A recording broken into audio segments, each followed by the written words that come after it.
Hi, everyone. My name is Phil. I almost was about to say it's great to see you, but I can't see any of you. I can only see Kanan. So thank you, Kanan, for having me. I hope all of you are having a good Sunday. I have a question for you. Are you constantly tired and apathetic, irritable, and or completely unmotivated right now? Me too. And it's really throwing me off. But I think I finally figured out at least some of what's going on. We'll get into that, but first, I am a planner. I'm constantly looking ahead to what's next. In many ways, I live in the future, probably too much. I like to have a general idea of what every month looks like before it starts. I keep a pretty accurate and detailed, and some might say neurotic calendar. On top of that, every week I start my week out by writing out what I have to do for each day on my notepad. Next to each thing, I put a little box so that I can check it off. And as I finish, I check it off and I cross it off because that's how type A I am. It helps me feel grounded and it keeps me from getting overwhelmed with everything. When I was in undergrad and grad school, the first thing I did when I got a class syllabus was put every test and due date on my calendar. I am totally that guy. I like being prepared. I hate being caught off guard. A recurring nightmare, I guess you can call it a nightmare. It's a nightmare to me, which tells you something about how comfortable my life is. A recurring nightmare that I have is that I am back in school. Sometimes it's high school. Sometimes it's college. It's never seminary. I never had this dream about seminary. But I'm back in school and it's finals week. And I realize that I've forgotten to go to one of my classes most of the semester. And now I'm trying to take the final of a class I've barely been to, and I have no idea how to answer the questions. This scenario is hilarious because it never even came close to happening in real life. I never had this dream when I was in school, but in the years I've been out, I have it all the time. This year, I had a fun new twist on this dream, a new variation of it. When I started working at TNL, my job was managing and being in charge of music on Tuesday nights. And now when we do all parish events, I'm still in charge of the music. So back in like February, I had this dream where it's Easter Sunday. We're all over at the Gothic Theater. It's like 10 a.m., so people are starting to show up. And I realized that I haven't set the stage. I haven't prepared any of the music. I haven't made any of the slides, and it's time to start the service. So I'm scrambling, trying to get things going, and it's a mess, as you can imagine. I woke up with my heart pounding as though I had an actual nightmare when that happened. It was terrible. This kind of recurring dream of like this genre is pretty common for people who are planners like me. Anyway, all this to say, I'm a planner because I like knowing what's coming, and I hate being caught off guard. In the same vein, I'm also a planner because I really like having something to look forward to in the coming days or weeks. I need to have something that I'm looking forward to. It sustains me. It keeps me going. It keeps me engaged and motivated when I know that something good is coming down the line. None of that is really possible right now. This whole pandemic season is really disorienting because there's really no way to know what the future looks like. Things change week to week. And even with things gradually opening back up again, there's still a lot of unknowns, like when will we be able to have a drink together again at the Inglewood Grand? And even with things slowly opening back up, we know that at any moment, it could all be closed down and we could all be locked down again. It puts a touch of futility on everything.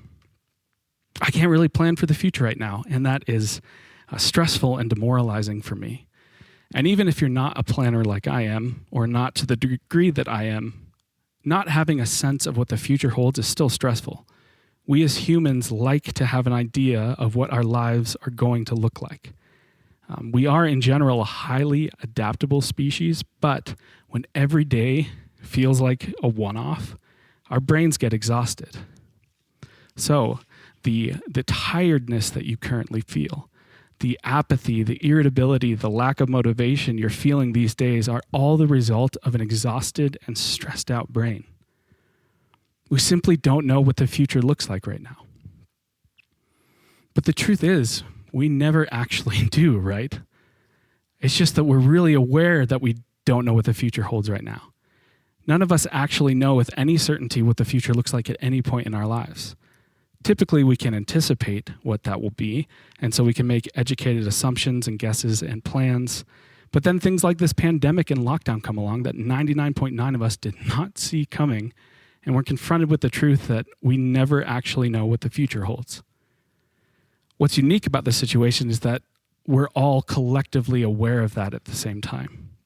We're all collectively aware of our inability to really anticipate the future with any level of certainty. I think any national or global tragedy makes us aware of this. I know that there was a very similar feeling in the months after 9/11. We were all collectively waiting for the next attack without any idea of when or where it was going to happen. Everything was uncertain. Everything felt up in the air for just about everyone in the U.S. We're in a similar situation right now globally. Everything feels uncertain and up in the air. There's no way to plan with any level of certainty what even June or July will look like. Everything feels uncertain. Basic necessities like food, food supply chains, health, jobs, even fun things like just getting together with friends or going on vacations. It all feels up in the air right now. We're all in this holding pattern just waiting to see together. It's stressful. It's exhausting, and it is sapping my energy and my motivation. In times when everything feels uncertain and murky and unknown, it's important for us to remember and focus on what we do know and how we can respond. And Jesus invites us to do just this in this section of the Sermon on the Mount that we're going to be looking at tonight. Matthew chapter 6, verses 25 through 34, which go a little something like this. If you decide for God, living a life of God worship, it follows that you don't fuss about what's on the table at mealtimes or whether the clothes in your closet are in fashion. There's far more to your life than the food you put in your stomach, more to your outer appearance than the clothes you hang on your body. Look at the birds, free and unfettered, not tied down to a job description, careless in the care of God. I really love that. And you count far more to him than the birds. Has anyone, by fussing in front of a mirror, ever gotten taller by so much as an inch? Maybe something to consider, Nathan. All this time and money wasted on fashion, do you think it makes that much of a difference? Instead of looking at the fashions, walk out into the fields and look at the wildflowers. They never primp or shop, but have you ever seen color and design quite like it? The 10 best-dressed men and women in the country look shabby alongside them. If God gives such attention to the appearance of wildflowers, most of which are never even seen, don't you think that he'll attend to you, take pride in you, do his best for you? What I'm trying to do here is get you to relax, to not be so preoccupied with getting so that you can respond to God's giving. People who don't know God and the way he works fuss over these things, but you know God and how he works. Steep your life in God reality, God initiative, God provisions. Don't worry about missing out. You'll find all your everyday human concerns will be met. And here's the kicker. Give your entire attention to what God is doing right now, and don't get worked up about what may or may not happen tomorrow. God will help you deal with whatever hard things come up when the time comes. This is the word of the Lord. Thanks be to God. Now, there's a lot that we could talk about here in just those 9 verses. And my tendency is to dissect everything down into little parts to help me understand it. But I don't want to pull this apart too much tonight. I don't want to make this more complicated than it needs to be. Against my default, I don't want to get lost in the minutia and questions and what ifs and miss the larger, simple thing that is going on here. In this section of Jesus' sermon, in the face of worry, he is inviting us to remember what's important, which is what we do know and how we can respond. In the face of worry, Jesus is inviting us to remember what we do know and how we can respond. So what do we know? That we are loved. The song we sang earlier, Your Love is Strong, is based on this passage. Look at the birds. They're fed. Look at the flowers, better dressed than any girl on her wedding day. They're beautifully designed and clothed, and you're infinitely more important to and loved by God than either flowers or birds.